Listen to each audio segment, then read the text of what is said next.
Presidential Communication Office, Excellencies and colleagues of the Diplomatic Corps, ladies and gentlemen, on behalf of the Ministry of Foreign Affairs of the Republic of Indonesia, we would like to thank the FPCI for this kind invitation on the public discussion on why did we join BRICS and will it reshape BRICS.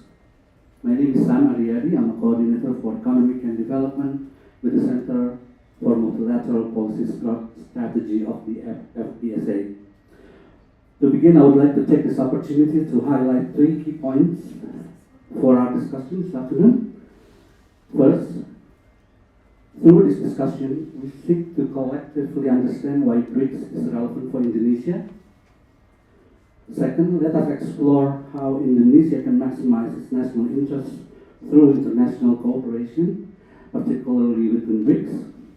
And third, we look forward to hearing insights from the experts here today and all of you on the potential impact of Indonesia's BRICS membership.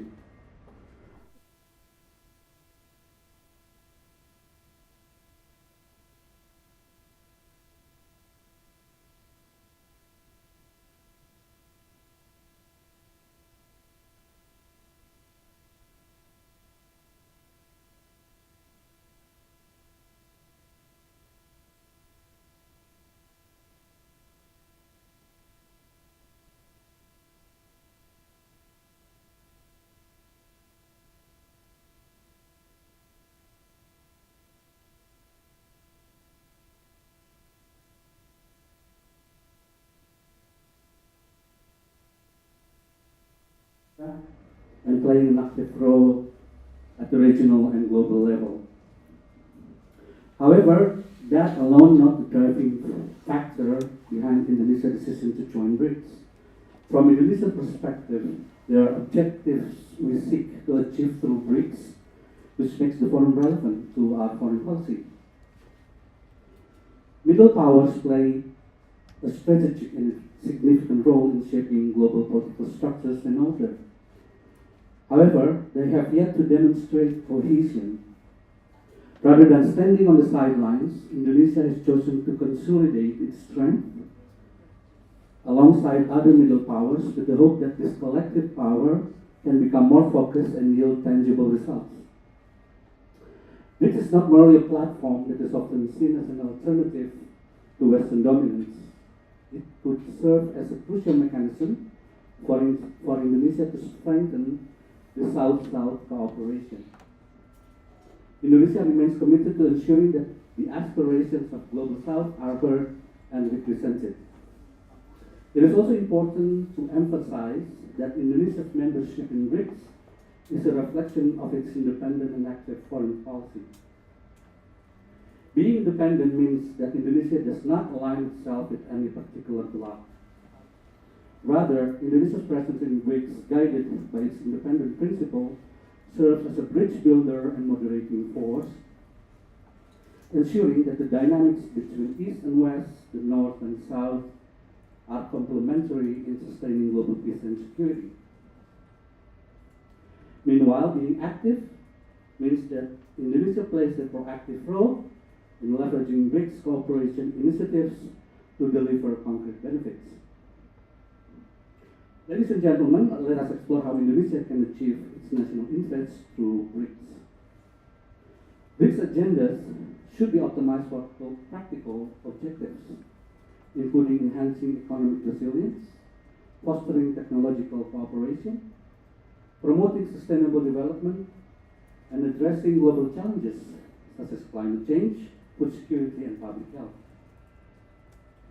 To fully maximize the potential of BRICS, it is essential to engage through its cooperation mechanisms, which is structured around 3 key pillars. The first pillar is policy and security. There are numerous areas of cooperation within this pillar, beyond ministerial level meetings, including mechanisms for security cooperation, anti-corruption, anti-drug efforts, counterterrorism, and anti-money laundering. By actively engaged, Indonesia seeks to strengthen its capacity in these critical areas. The second pillar is economic and finance.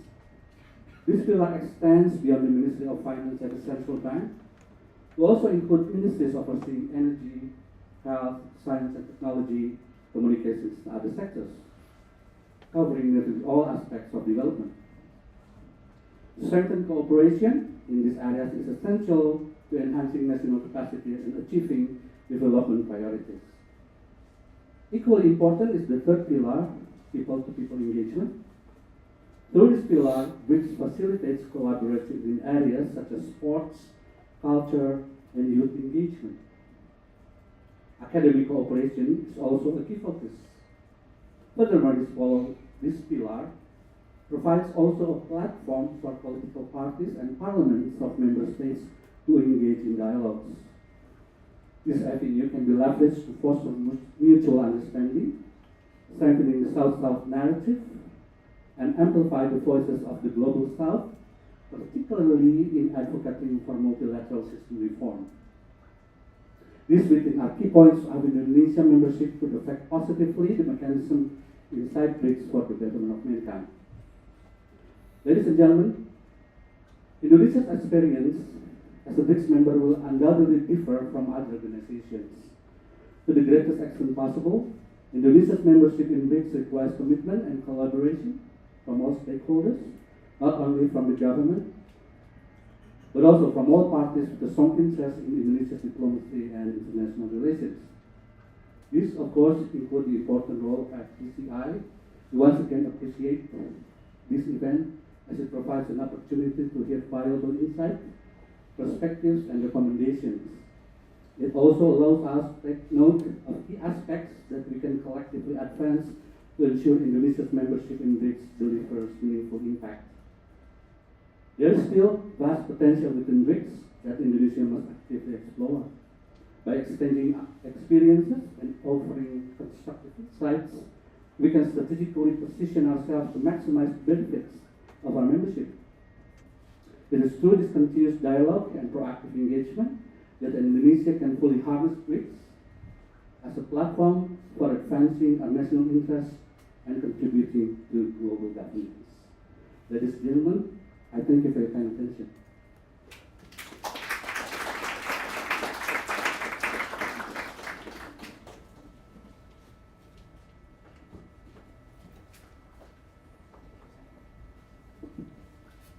Thank you for the remarks, Pak San. Without further ado, let us start our discussion. I would like to invite Dr. Phillips Vermonti, Ambassador Sumadi Brookadlinger, and our moderator, Dr. Dinapati Jalal, to the stage.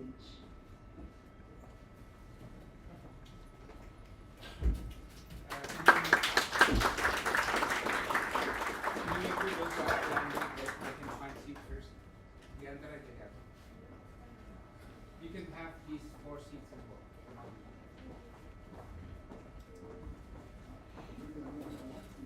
I'm going to face you there.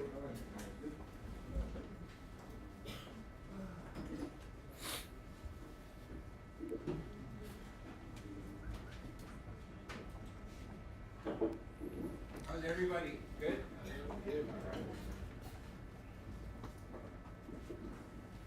Well, thank you very much, everybody, for coming. And I'm pleased to welcome Philip Ramonte. You would know him. He's, if you look at the presidential office, the one guy who knows about foreign policy more than anybody else, I guarantee, is about Philip, because he's an international relations specialist. He was executive director of CSIS, and before that he was a researcher. Now he's a senior fellow still at CSIS, and then he became the Dean of International Relations at Indonesian International Islamic University. Before he was seduced by the Istana to take up my old job, right? Half of my old job, which is foreign affairs.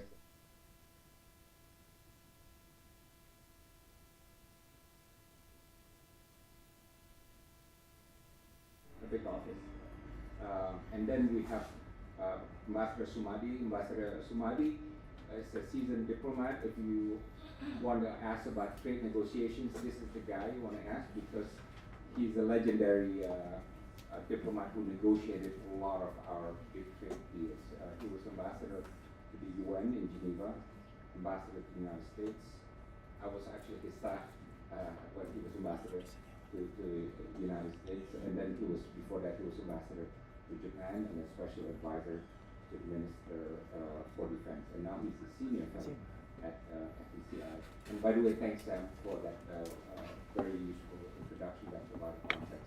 So today we're going to talk about Indonesia and BRICS, and to be honest, one of the things, I wasn't really surprised, but I was a bit surprised by how fast that process was. I think it literally was the first foreign policy move made by the Prabowo administration. And because it came 2 days after the inauguration of the president, I knew, I guess I'm sure I'm not wrong on this, that this did not come from Kemlu, this initiative, right? Because it's just so fast, 2 days after inauguration, and so on. So I guess my first question would be to you, Philip.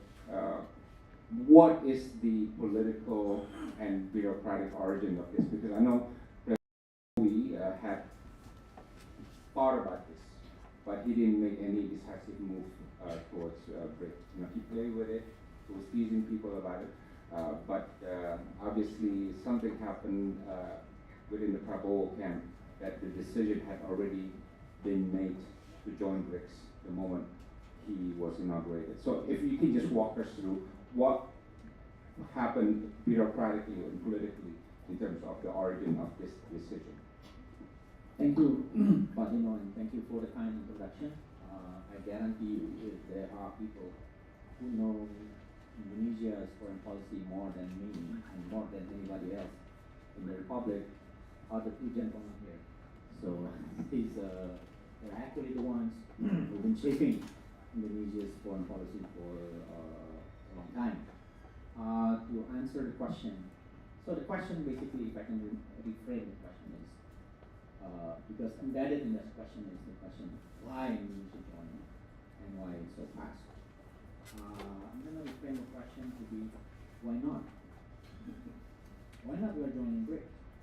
Because we are joining BRICS doesn't mean at all that we are, in my view, and in foreign minister's view, during his speech and during the meeting at BRICS, basically what we are doing and what Indonesia is doing is that we are expanding and exploring platforms for cooperation in the world full of uncertainty.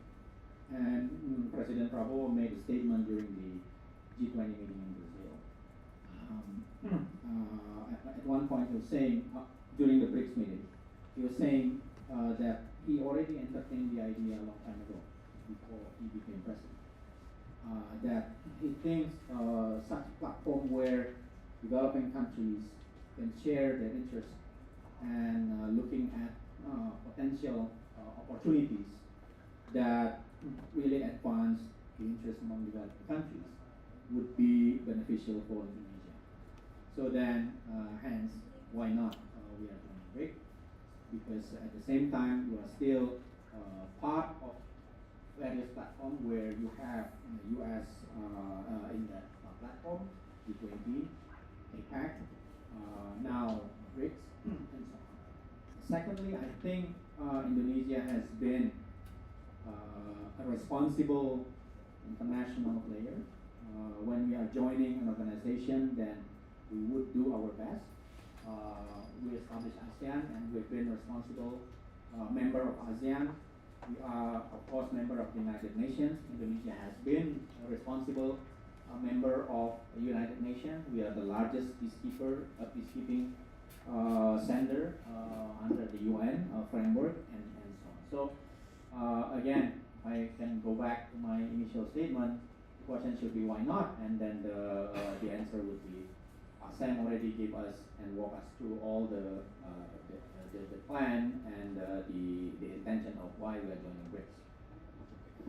Maybe if you don't mind, if I want to scratch deeper, I understand the why not part, but I guess if I'm buying a car, right, and then There's Mercedes, there's BYD, there is Toyota, and in each of the cars I want to buy, there's something that I like about that car. You know, BYD is electric, it has good cushions. Toyota has this and that. So about us joining BRICS, so it can't be just a why not answer, right? There has to be something about that product, that group, that we particularly like, that appeals to us, right? What would that be? Is it because we want to alter the world order, and BRICS is seen as to be the grouping with the most economic and political and diplomatic power to do so, or is there any other reason? So what is it about this product that appeals to us mostly? Right. I think for Indonesia right now, BRICS is one of the most relevant platform because it's among developing countries. That's number one. Number two, among these developing countries, Indonesia, India, Russia, we are at the same time is some sort of a major economic player as well. We are part of G20, and then that's why a lot of cooperation can be foreseen. And then thirdly, I think what is appealing about BRICS is it's like ASEAN, in my view. There is some sort of association, and it's not imposing. Of course, every organization has their different regulations or prerequisites to join. For example, if you want to become a dialogue partners of ASEAN, you have to sign AAC and so on and so forth. Otherwise, you will not be admitted as dialogue partners of ASEAN. And for BRICS, it's a loose organization. It's similar to ASEAN, where consensus building is there. It's in the DNA of Indonesia that in ASEAN we've been practicing. And compared to various other organizations of Indonesia. And I think that is something, in my view, attractive about BRICS.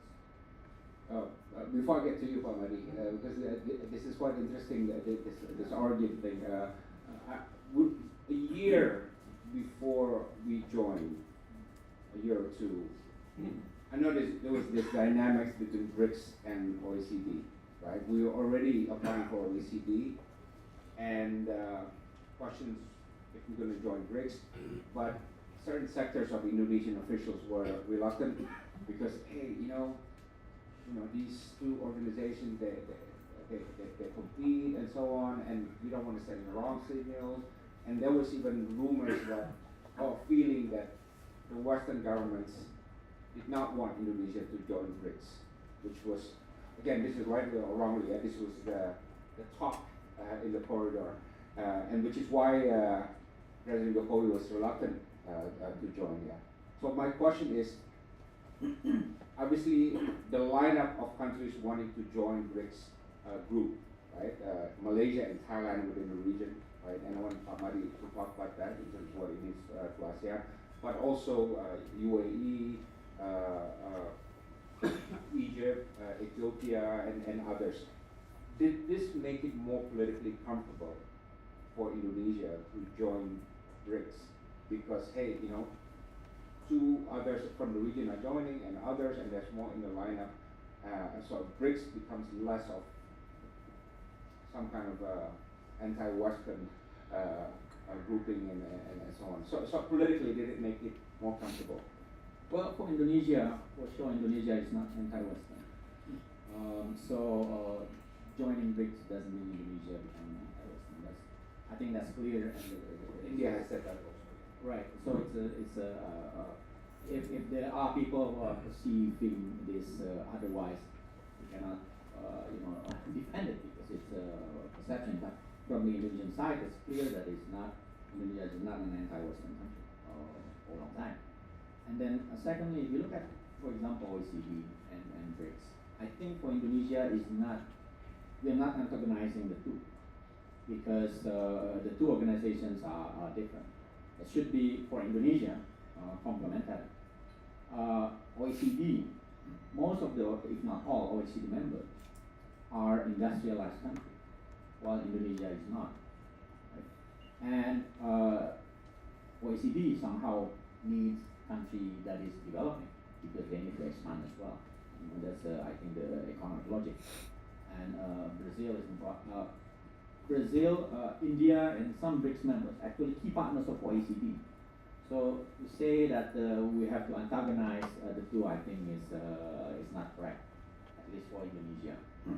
And so there are developed nations in OECD, and Indonesia, if we are accepted and we are in the process of accession, then Indonesia would be a complementary member for OECD, and we can contribute as well within OECD.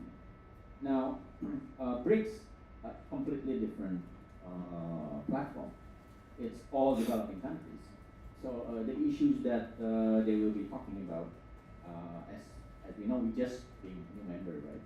Indonesia might be able to pursue different agenda and push forward some agendas and so on. It's all developing countries' interest. Financing, infrastructure, which is of course badly needed in developing nations. Digital infrastructure, health, and so on and so forth. So that's why, in my view, the two organizations are not to be antagonized because precisely of the Indonesian DNA that we would pursue our national interest, and whenever possible, we always play the role to be somehow the bridge, if you will, in terms of Indonesia's foreign policy. So for me, it's not too antagonizing argument of joining BRICS or joining OECD. But can I safely assert that it was President Prabowo or Minister of Defense Prabowo that made the first move that Indonesia should join BRICS? Can I safely say assert that? Well, when President Jokowi stated that we are not in a rush, right, to join BRICS, that means there were contemplations already. Yes. Right? Same thing with President Prabowo, and maybe friends at the Foreign Ministry. Right? Contemplation about joining BRICS and so on is just probably what is it called? Gentle push from the president that this is the right time to join. But the contemplation has been there for a long time. And since 2011, I think there are scholars, or 2012, there are scholars who are writing about the possibilities of BRICS expansion that will include Indonesia and others. So among scholars in international relations, there have been discussion as well, because it's just natural that the largest developing countries joining into one platform to talk about their own interests and to increase cooperation among themselves. So if you are trying to put the idea into one person, it might as well be a gentle push from the president, but the contemplation has been going on. Whether for or against, that's normal. Every meeting. By the way, I love this that we trading places. I used to be the diplomat. I said this question. This used to be you. Now we're switching. You're doing very well, by the way. That's life. Kamali, comments on why Indonesia joined BRICS? I think this is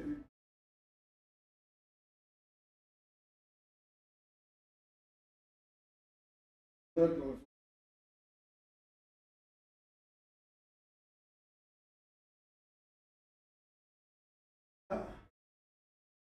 One of the argument of first government and the Chinese state.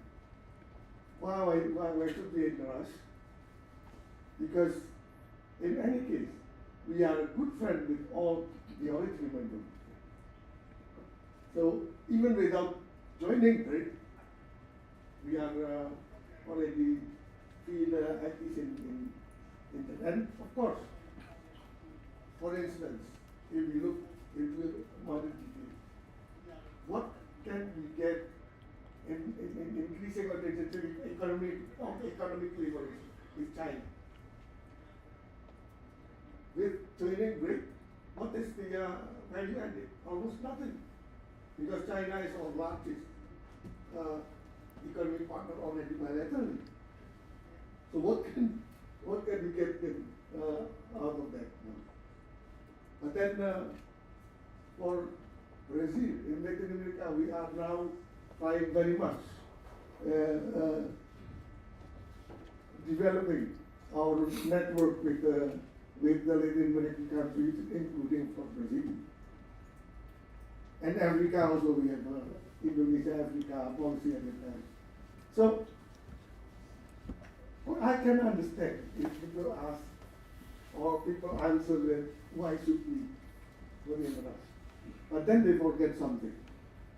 One of the most important aspirations that BRICS has is to get a reform of the world economic system and to get it more just and more equitable among us. This is something which is in the Indonesian DNA. We are, of course, since ASEAN African Conference in Bandung, we have already have this aspiration. We call it then is the second stage of decolonization. The first stage is political liberation, and the second stage is economic emancipation. And Indonesia was also at the forefront of the fight when the United Nations established UNCTAD. And what is the flagship program of UNCTAD? It's called Integrated Program for Community. It is very strategic program to reform the old colonial economic relationship at the time, where we are only economically developed as a commodity producer, and then being getting value added from the colonizer and come back using us as a market. And this is precisely still in our thinking, because now we have revive again the ideals, not only the ideal, but the ideals of downstreaming, hilirisasi, so that's why I think when Indonesia see other developing countries which coming after us is aspiring to go to be member of BRICS, it will be very strange. It will be very strange if Indonesia is not doing especially on the aspirational issue of this reform economic, international economic system. Now what? But then other remark at the time is shifting its foreign policy orientation. And the government then, and I agree with it, they said no. No. What does shifting mean? Shifting means that you vacate where you are and move to another place. This one no. You embrace BRICS without leaving your previous priorities. You are still very committed to ASEAN. You are still very committed to Indo-Pacific. You are, of course, very much so, and you have already mentioned that even we are still pursuing our quest to become, to accede to the OECD membership. So actually there is no shift in our foreign policy orientation, and Philip has already mentioned also that it's It's the name of the game is expanding our strategic space, expanding our strategic space in our foreign policy. Now, but there are other questions. What about the non-alignment? Because Indonesia is very, very keen in preserving our basic foreign policy orientation of non-alignment. Because if you look, even then, if you look at the original member of the BRICS, from 5, only 2 are non-alignment countries. Russia, no. China, no. Brazil, not non-alignment country. It's only Indonesia and South Africa are non-aligned, original non-aligned country. So I can understand if there's somebody who rather hesitant and worried that Indonesia will forget or with set aside a little bit his basic position of non-alignment.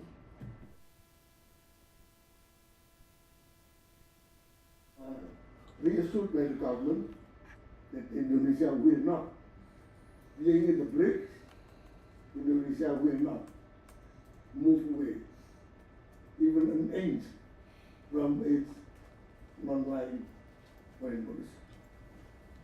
And this actually is reflected in another issue that perhaps Philip and you yourself have yet mentioned it. Issue of multilateralism. BRICS, like Indonesia too, we have the same thinking that we are for multilateralism in the international relations. Indonesia is very much support multilateralism. But apart from that, don't forget that we are also a supporter of multipolarity. Because it's not saying multilateralism and multipolarity. You can have a multipolarity that function, but like in the Cold War, always split into in each and every issue. It's multilateralism, but it's divided always. But multipolarity is key in which each and every member of the international community will be allowed to play a deserving role in the international or global management, global or regional management. And here, Tom mentioned also the role of, including the role of middle power is key in not only preserving or strengthening multilateralism, but also working global and regional management through the multipolarity in which each and every power can express their sovereignty that they receive. Thank you. Thank you. Go back to Pat Phillips. And a lot of diplomats are asking me this question. Who's handling BRICS in the Indonesian government right now? Who do we call perhaps in the palace it's you, but if we know, if on OECD, we know it's Erlangga's office. Yeah, they're 24/7 handling that issue step by step. Who do we call on BRICS and who are in the inter-depth mechanism handling the BRICS issue? That's a good question. For now, it's the foreign ministry because it's in the process. We are joining and so on. Foreign ministry is handling. But something that we tend to forget. BRICS is Organization for Economic Cooperation as well. So Pak Menko would certainly be naturally someone his unit will be handling the functional cooperation that will follow after this membership that we are gaining right now. Okay. Another question, and feel free to use all your diplomatic skills. So obviously, Indonesia joining BRICS means that we want to step up, right? Pak Madi says this is adding more platforms, and definitely the visibility of President Prabowo is quite high. You know, not 2 or 3 months, he's already gone to so many places, more so in my view than any previous president in their first 100 days. Yeah. But budgets are cut, travel budgets are cut. I was just at one government department, 70% of the budget was cut. In Kemlu, after 5 o'clock, the electricity is down, which means you can't work anymore because the budget is cut. Travel budgets are cut, meeting budgets are cut, and meanwhile, we have to travel to all these places and do coordination meetings and high international ambition to correlate with the high visibility of the president. So how do you make internationally serious budget cuts across the board among ministries, especially Cambodia? Yeah, I think what will be cut is inefficient use of budget. And what is happening is that right now the review of the use of budgets by ministries, and then there are a lot of some inefficient use of budget. But there will be a review by Ministry of Finance to say that everything or all this travel will be cut. I don't think it's a right thing to say right now because the review is still being done. So I believe for foreign ministry, travel is as a job of foreign ministry.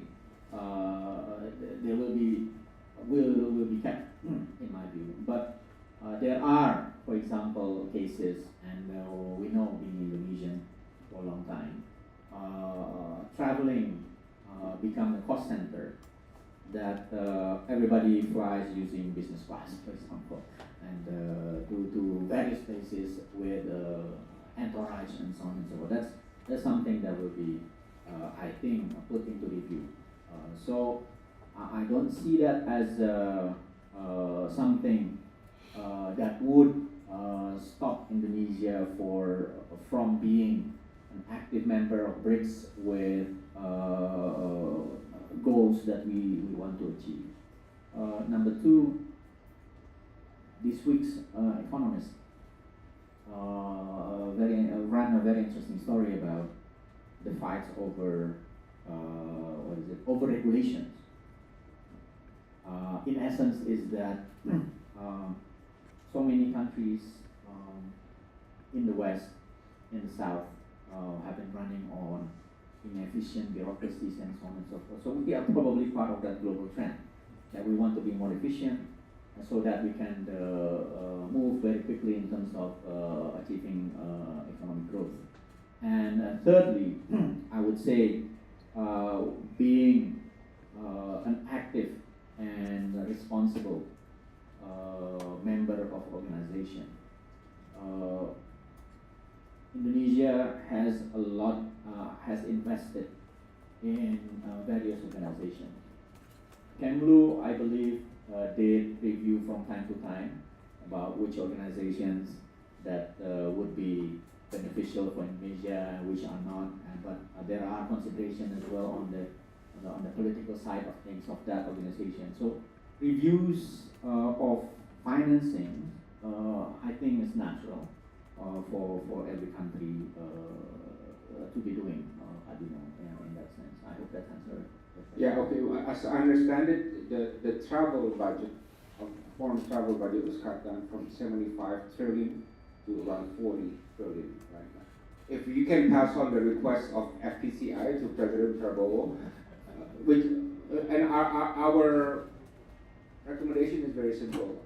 We understand foreign travel cut for DPR and all those because a lot of it is just foreign tourism travel, masqueraded as work, right, and things like that. Right? But the foreign travel for diplomats, that's really essential, especially for a very internationalist president. As I said, he's been to all these things, new grouping, new joining, and so on, and there's no way it can be done with 50% cut to foreign travel. It's just part of what diplomats do. If you just pass on that message from FPCI, would be great. But please. If I can add one very crucial thing. Each and every membership of any international organization, you have to pay contribution. In the past, the line ministries pays their own contribution in their institution. For example, FAO is paid by Ministry of Agriculture. I forget when, but for the sake of efficiency, Indonesia pooled in one basket all the contributions in the budget of foreign ministry. And here lies the problem. If it's cut, then if it cut too much, the foreign ministry not only the travel expenses, but we have to pick and choose which contribution, meaning which international organization we will sacrifice it. And it's going, I can assure you, it's not going to be easy because it's going to be a fight. So this one should be taken into account. Yes, I mean, a lot of the policy issues can be compromised by technical issue, right? So if it's 5% cut, of course it's fine, but 40-50% cut really undermines our diplomatic capacity. I have one question to both of you. I see two trends now that is going to happen globally, and I think this trend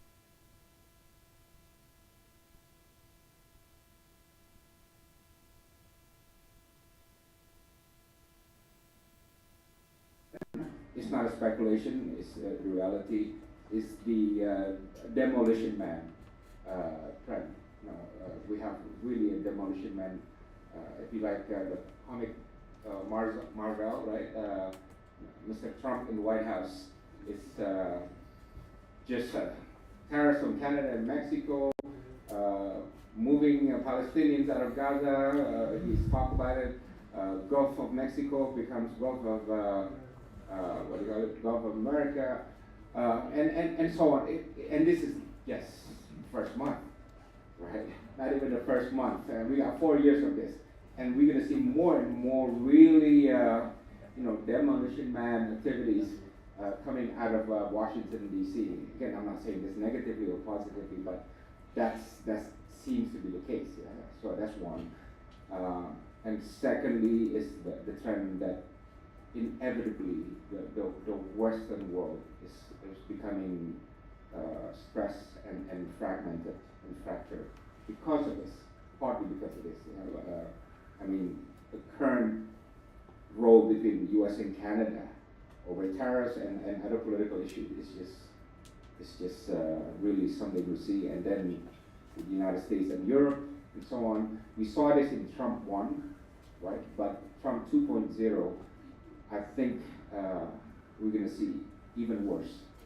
The fragmentation of the Western world because the policies undertaken by Washington, D.C. So my question is this. Because of these two trends, the demolition man and then the fragmentation of the Western world, do we expect to see BRICS coming closer and closing ranks and becoming bolder in terms of its collective diplomatic and political and economic condition? I think because we are working the same trading body, I tend to have the same worry as you. You know, not worry, but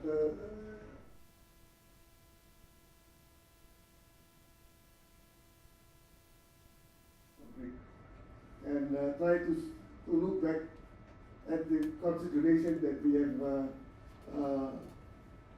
made right before we joined BRICS. You know, one issue or one impact that it will give is that it will be an opportunity for BRICS to be more popular. BRICS is going to be more popular because of this demolition. This man of demolition is More popular to the people on the street, you mean? Or no, more popular for the countries who become victims of this policy. We thought that after the cancel or at least postpone his idea of putting 2 million of Palestinians in Indonesia, I thought that we have a little bit what do you call it, less worried. But suddenly this morning we see that all the USAID office throughout the world is being stopped working. And I don't know what is our project is financed by USAID, what happened. So all this happening, I think people will react. And BRICS will be one of the, not the only, but one of the vehicle that we can use in order to react in defending our interests against this kind of demolition. Perhaps we also will use other vehicles, because think that I see, perhaps the word is not right, but it will reflect. With all this demolition, this man is, adil sama. It's fair, It's not only to their enemy, but his enemy, but everybody. his whole, the first thing he Dick said is to his closest friends, Canada and Mexico. So I think apart from BRICS, where we were together with the developing countries, we will again we try to find another vehicle in which we can gang up with our friends from the developed countries in facing such phenomena. Actually, I have one question for you. You were ambassador of the United States, and so was I. And I heard one interesting comment from somebody that that person was watching Trump doing all these demolition, and stuff, and do a lot of bullying and things.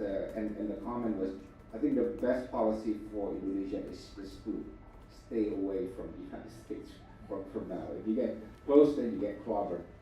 What is your opinion on that? You know as well as I do. I'm pretending not to know what it is. Now he is very famous, but the U.S.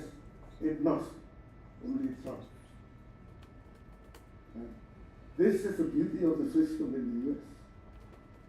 The U.S. is not only Trump. Of course, he is now having the power. But you and I, we still have friends in the U.S., many friends of the U.S., who are perhaps don't agree with what he is doing. So I think apart from we will work together with other countries, we can work more closely now. We can link our friendship again with our own friends in the US. Philip, to the earlier question, Yeah. the two trends, would Yeah. BRICS come together even more? Yeah, but the way you describe the two trends, I think, gives us more imperative to be independent and active, because the way you describe it implies that the European Union will be busy tackling their domestic problem and how they manage Trump in the White House. Plus Ukraine. Plus Ukraine, and then Donald Trump with the dynamics within the U.S., which is not the place for me to comment on. But I think this is exactly the time when our independent, active foreign policy become even more relevant, because basically we cannot really rely on these powers. But what I believe is that the U.S. is not in decline, but rather the others are catching up. So that's why we are not, I think Indonesia will not antagonize the United States, because the U.S. is not in decline. It remains the most powerful militarily country in the world, and then it remains active. U.S. private sectors remain active everywhere, and so on. So Indonesia is not antagonizing the U.S., but with those who are catching up, we are developing more cooperations that probably we have never done before. And you mentioned our president had been traveling to so many countries in his early months. But if you look at the theme, most of the meetings and talks that we've been engaging with, the theme has always been about Global South, i.e. shared interest among Global South. And what is interesting as well, the meetings, the large meeting, the summit that the president attended, APEC, G20, were hosted by developing countries in Peru, in Brazil. So naturally, the agenda as well in this meeting reflect the shared interest among developing countries, voiced in a platform where you have developed countries, which is the DNA of Indonesia. So our president had been conveniently extended the agenda of Indonesia's domestic interests of food security, inequality, poverty, and so on in this APEC and G20 meeting. And then he went on to D8, which is another platform of developing countries in Cairo. And all these developing countries are catching up. So we do hope the developed nations do not see this as a challenge, but we are rather catching up so that together you can bring prosperity. So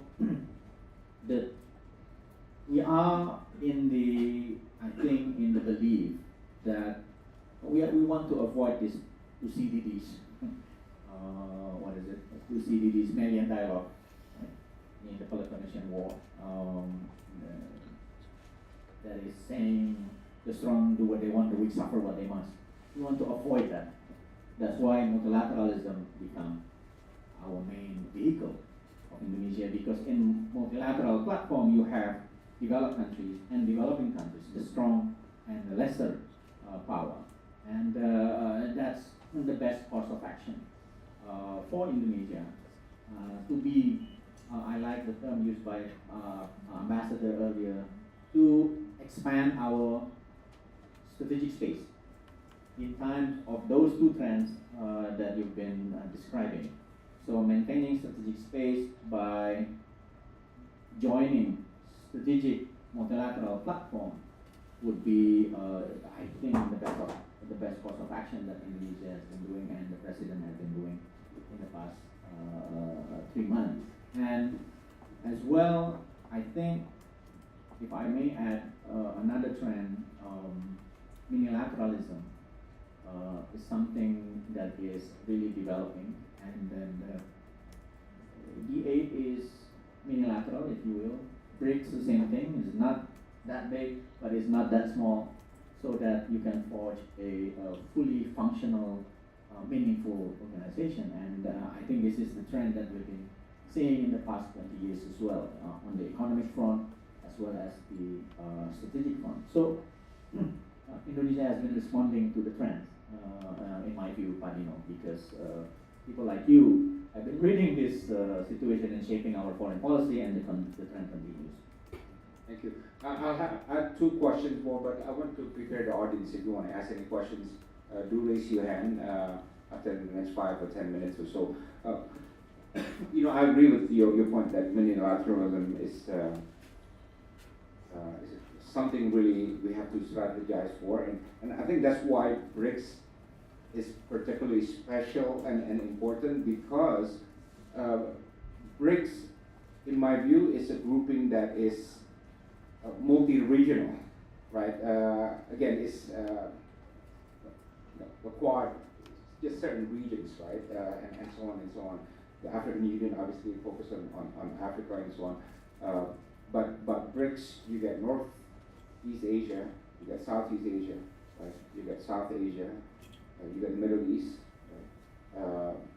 You get Africa, and you get Latin America. All the key players in those regions. And I think this is what, I mean, for the foreign ministry, you should look into this. You know, this is what makes BRICS quite unique as a grouping, right? But what I want to ask you, Philip,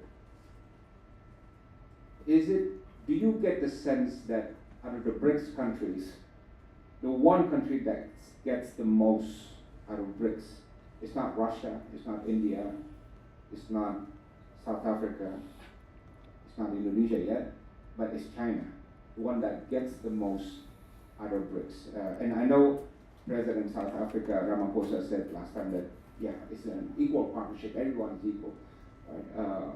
But I think there was some issues where China put its foot down, and that's what happened. One example was the expansion of BRICS issue, right? Some of the countries were reluctant to expand BRICS to new members, but in the end, China was the one who put down their foot and said, let's do it. And it just, that's exactly what happened. And on the economic side, China is the one country where all the other BRICS countries have the most intense economic relation with. Indonesia, with China is our largest trading partner. With Russia, it's almost non-existent. With India, it's 30 billion, not bad, yeah, but with China, it's 5 times more. With South Africa, our trade is minimal, and Brazil is minimal. This is the same with any other BRICS countries. So would you agree with that assertion that China, so far, is the country that gets the most and makes the most out of BRICS? And what does that mean really for BRICS and for us joining BRICS? If I may look at it from a different perspective, that means it's good, because then we are socializing China into a multilateral platform. That China, in the way of becoming a new superpower, if you will, it has to be a responsible member of organization. And of course, China is the second largest economy, and that's why naturally China will have more leverage in that organization. That's normal for any organization. In the EU, you have Germany, you have France. In the OAS, you have the United States. So I don't see that as an essential problem. But from a different perspective, socializing China is very important. That's why I think what's been missing in the discussion about US-China rivalry and so on, we do need to, and ASEAN has been doing this. We are socializing China into norms, regular norms, and then the regional platform, BRICS included, because once you are in a platform, then your position normally through socialization would be moderated, and then so I don't see that as a real problem that we are facing. And of course, in BRICS, if you look at the data, we are running trade deficit, except with India, and that's good because that is something that probably we have yet to capitalize, and then to have a more meaningful, for example, cooperation with India. CSIS this morning has this event on India-ASEAN relations that naturally Indonesia would socialize with the future great powers, if you will, like China. So we keep, Indonesia has been socializing with all developing superpower like China. Pak Madi, you want to take that also? Just to quickly on this, the role of China, as you asked. The question is not only BRICS trying to use China for leadership and so on. It's how China will use BRICS. Now, what China use through the vehicle of BRICS should be minimal compared to their own, for instance, the BRI, Belt and Road Initiative and so on. It's much larger than the portion that China used through the BRICS in this development assistance, you know.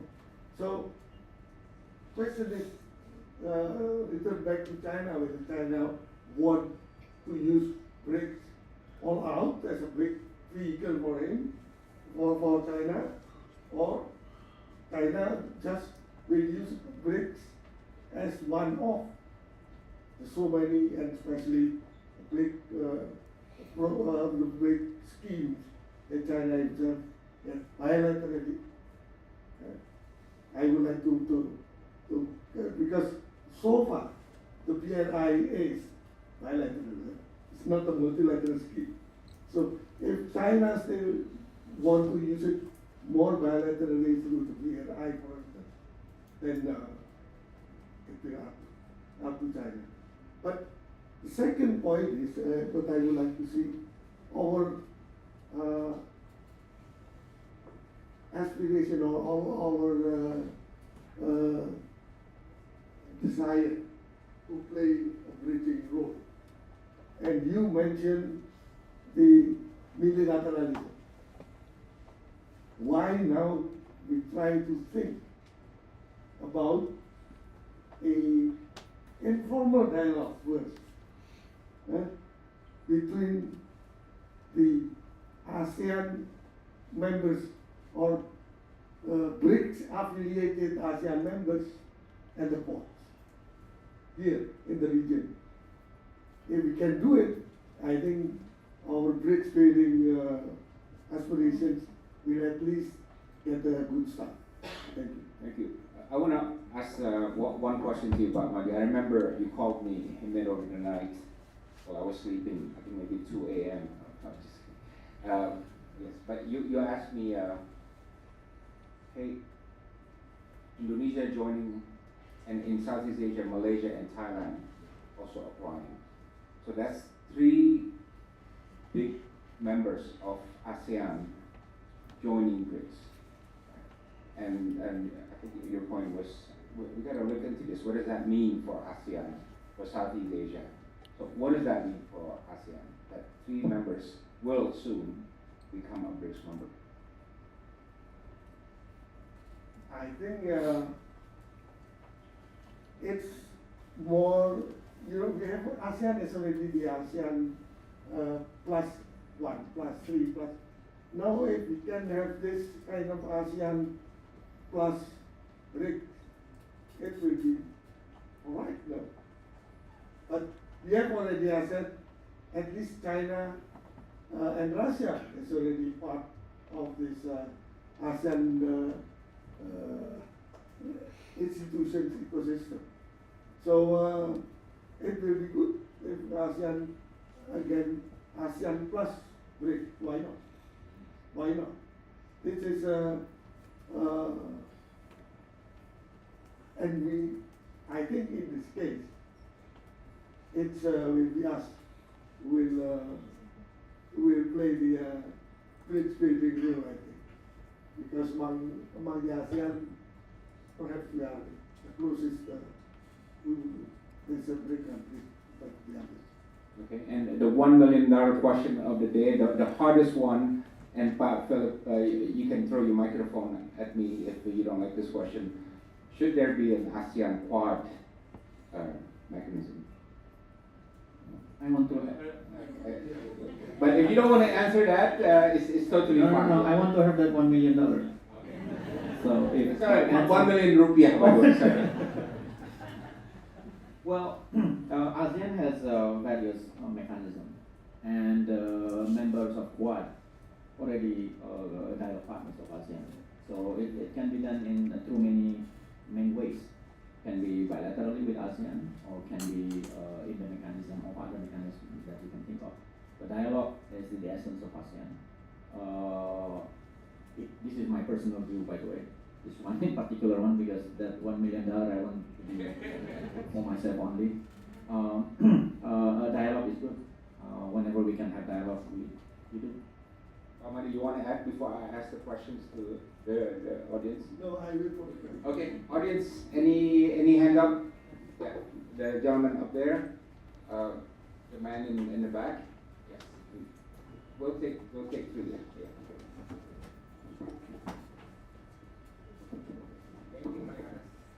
With the batik. Alright, so thank you for the opportunity given upon me. Allow me to introduce myself. My name is Razali Pramali Wicaksono. I am currently a university student. My current question focuses on the possibilities of foreign aid. As we all knew that US aid has become a backbone of foreign aid for numerous nations, especially for those that are developing nations, even those that aren't becoming or at this position being a US allies since the 1960s. With further development to the fact that US aid will be abolished, will BRICS have the possibility of conducting such foreign aids similar to the US mechanisms of US aid, and especially attract other nations that aren't being a member of the BRICS itself, and also perhaps further support foreign aids within the membership of BRICS. Okay, thank you. The gentleman in the back, yes. Somebody give him a microphone.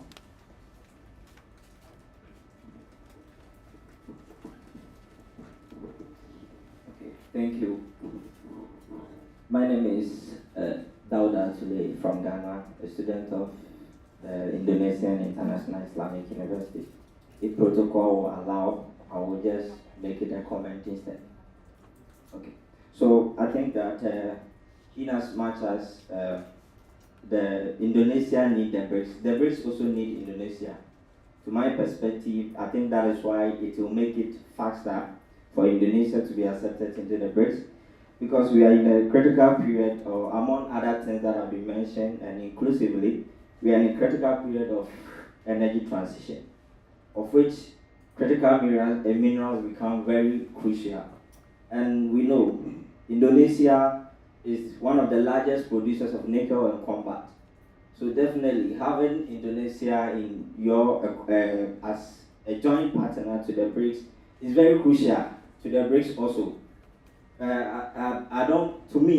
It shouldn't be seen like it's Indonesia that need the BRICS the more. Indonesia, the BRICS also need Indonesia one way or the other. But I estimate Indonesia, among the countries that join the BRICS in 2028, will become probably the largest economy within the BRICS, the third largest economy within the BRICS, aside China and India, of which even Russia will be behind Indonesia. So I think these are some of the crucial things that we should also look like, that Indonesia should look into, but not necessarily mostly some deep sense of compromise that will compromise its policies. Also, we should look at this. Indonesia might not go into BRICS with anti-Western sentiment, but the question is, if the issue of de-dollarization is materialized, what is Indonesia's position? Is it anti-Western or is not anti-Western? Thank you. Good afternoon. Thank you for the opportunity. My name is Rehan from Greenpeace Southeast Asia. So my question is related to the issue that is usually overlooked around the environment. So in which direction do you think Pak Philip and Pak Madi, BRICS can move the direction of the multilateral environmental agreement space, especially after Trump's withdrawal from Paris Agreement? Last year, there were 3 multilateral environmental agreements negotiation on biodiversity, climate, and plastic.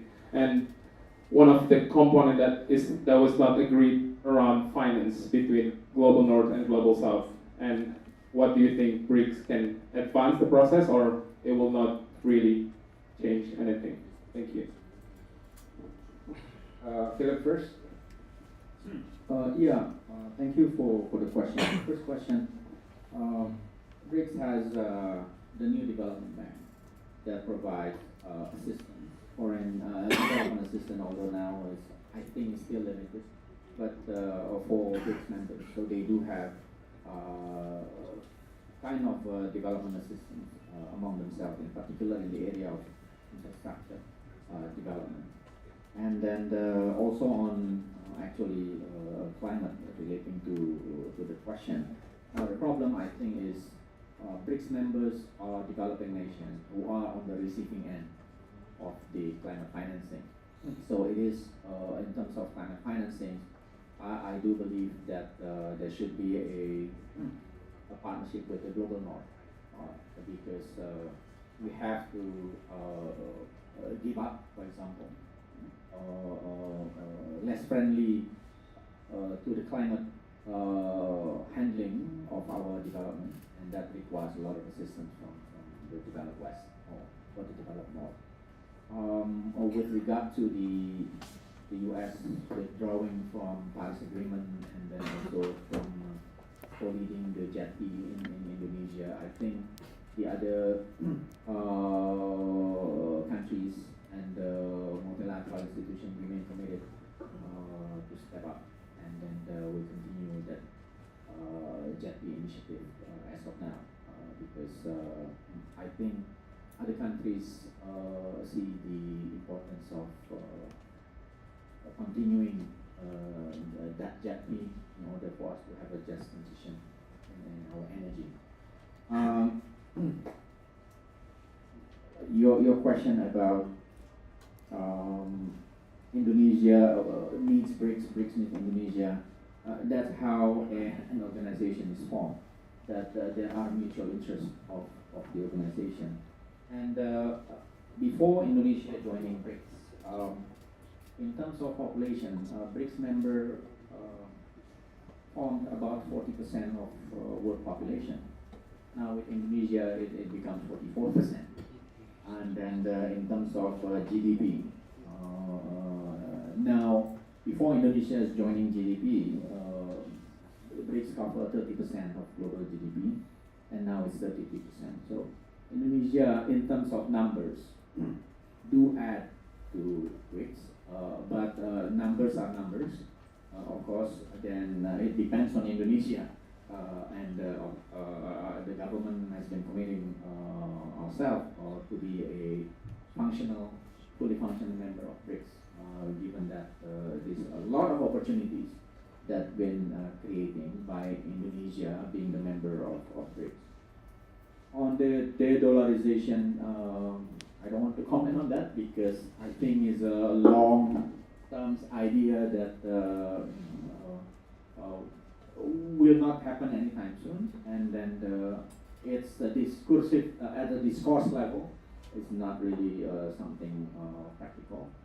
But Indonesia does some local currency arrangement in ASEAN. So for Indonesia, it's been increasingly normal practice that we do transactions using local currency. Indonesia, I think, we do have local currency arrangement, right, in Southeast Asia. But dollar remain dominant. 80% of the transaction across the globe is in US dollars. So it's not something that we need to worry about now, in my view. Long time. EU takes how many years to form euro, but that requires a lot of efforts as well, and that require a lot of political consensus. And I think the same thing will happen. Consensus not only between the members, but also between BRICS and including with the US. And I don't think that is something that is within reach for a long time to come. So I don't think it's something that needs to be worried about. Amari. Let me refer to your first of this de-dollarization. I don't know, because in the document of the BRICS, there's no such thing as de-dollarization. In the document of the BRICS, there is no such thing as making a common currency, no, that is not. But the use of local currencies, the use of each member currencies to facilitate payments. This is what we are doing.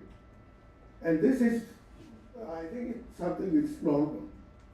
Because ASEAN Plus 3 in Chiang Mai initiative is exactly more or less, at least more or less, doing more or less the same.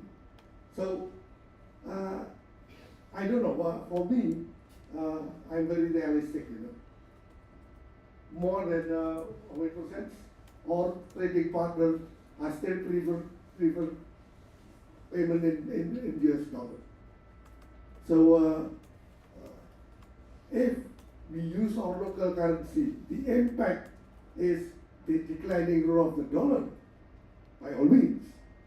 But the main objective is to facilitate payments and not to de-dollarize. If this is the impact, okay. But it should not be the objective. Now, on the environment, this is, of course, US is a big, not only,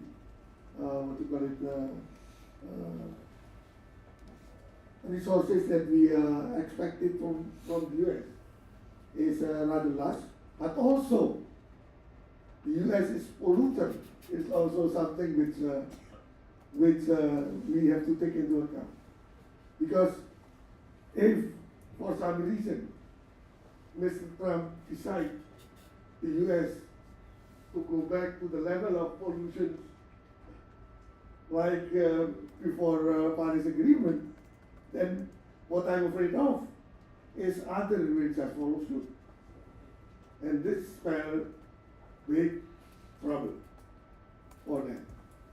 So on this, it's not only question of funding. Funding is not very, very important, but also how the countries which are polluted, should also be watched out so that there will be no other will follow suit because of this increase of the polluting, emissions. And the last is that on the USAID. On the USAID, it's, I think by now, it's only Mr. Trump, President Trump and Mr. Elon Musk. Because the idea comes from Elon Musk, that it is the most wasted institution in the world. And they stop immediately. Not only the project for us, but the US, workers who work on this USAID, they are being yeah, we put on leave. So it's a kind of thing is very difficult, and nobody can answer your question except Mr. Musk and President Trump. Okay, President. Okay, thank you very much. Let's give our panelists a big hand.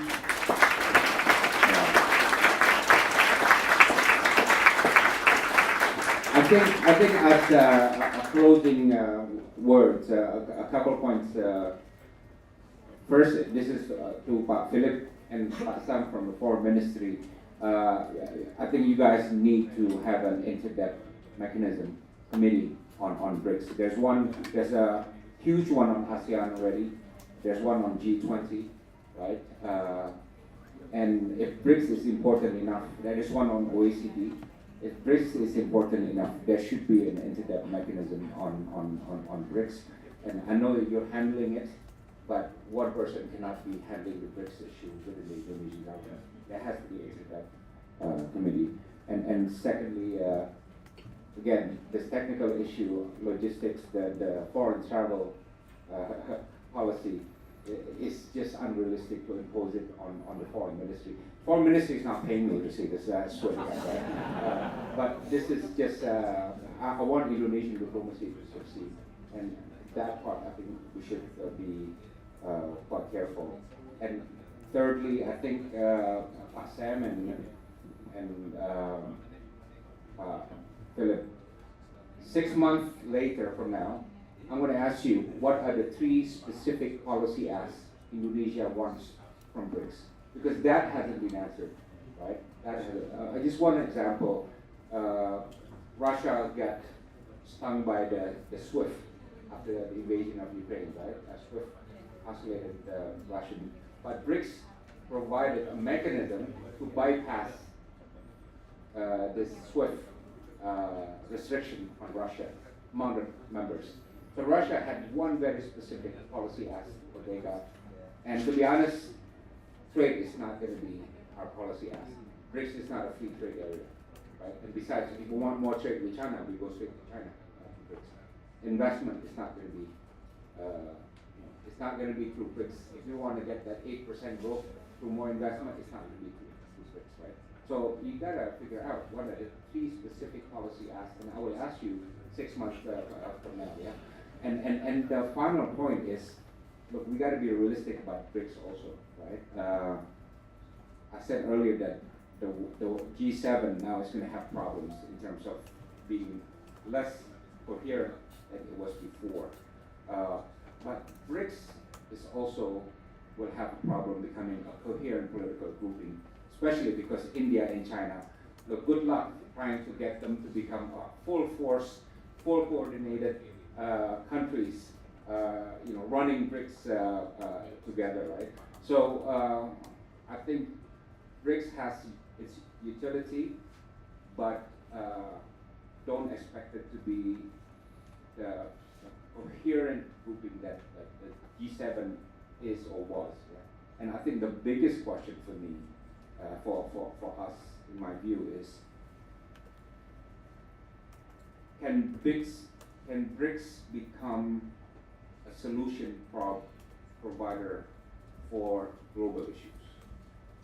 Yes, among the BRICS members, they have these mechanisms, it's still weak, yeah. The New Development Bank, the currency reserve arrangement, this and that, But can BRICS become a solution provider to larger global issues beyond the BRICS membership? If it really wants to shape and reshape the world order, that's the answer, the most strategic answer that they have to find. And again, at the moment, we don't have that answer yet, but I look forward to Indonesia becoming part of that big question and the answers to that. Again, thank you very much for coming, and I wanna make just a short announcement. On 19th of February, we have a special evening, which is the first film ever produced by FTCI. So we're gonna send you invitations. 19th February evening time in Studio 21, the first documentary film ever produced by FTCI. I hope you're there to watch it. Thank you very much, guys.